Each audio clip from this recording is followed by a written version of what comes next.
Preview. KCR ఉన్నప్పుడు మాకు బ్రహ్మాండంగా ఇక్కడ వసతులు ఉండేది.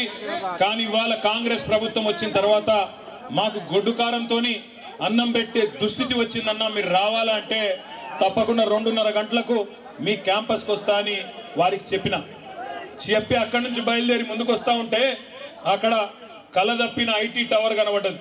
మరి అందులో వెంకటరెడ్డి వచ్చినాక ఎవరన్నా ఉన్నారో లేకపోతే తాగుబోతులు అడ్డా అయిందో నాకు తెలియదు. కానీ మొత్తానికైతే కలదప్పింది ఐటీ టవర్. కొద్దిగా ముందుకు రాగానే కాకపోతే ఆ ఎన్టీ రామారావు గారు, తారక రామారావు గారు విగ్రహం నుంచి మొదలు పెడితే ఇక్కడ దాకా, నేను నిజంగా చెప్తా ఉన్నా, ఊరికే చెప్పట్లేదు, అక్కడి నుంచి ఇక్కడి వరకు జులూస్ చూస్తుంటే నాకు ధర్నాకు వచ్చినట్టు లేదు. నాకు నిజంగా మళ్ళీ కేసీఆర్ గారు గెలిచి ముఖ్యమంత్రి అయినారు, మన ప్రభుత్వం వచ్చింది, మన భూపాల్ రెడ్డి తిరిగి ఎమ్మెల్యే అయిందన్నంత గొప్పగా బ్రహ్మాండంగా ఈరోజు అక్కడి నుంచి ఇక్కడి వరకు ఒక విజయోత్సవ ఊరేగింపు చేసినట్టు మరి ఇక్కడికి వచ్చినాకనైతే తొక్కిసలాట జరిగే పరిస్థితి కనబడదు. ఇక్కడికి వచ్చినాక అట్లాంటి పరిస్థితి.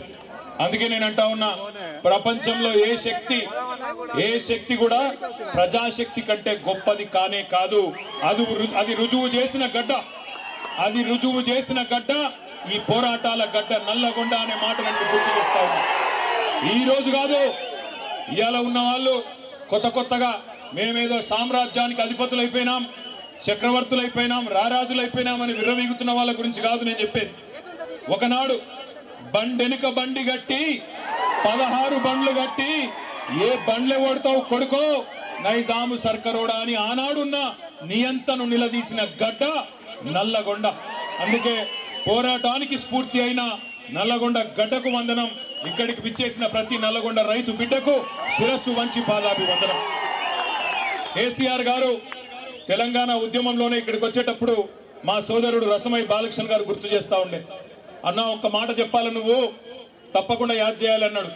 ఏందన్నా అంటే చెప్పినాడు, అన్నా ఒకనాడు కేసీఆర్ గారు స్వయంగా పాట రాసిండే, పక్కన కృష్ణమ్మ ఉన్న ఫలితమేమి లేకపాయే, పాలమూరు నల్లగొండ పంటలన్నీ ఎండిపాయే అంటూ కేసీఆర్ గారే స్వయంగా కలం పట్టుకొని మరి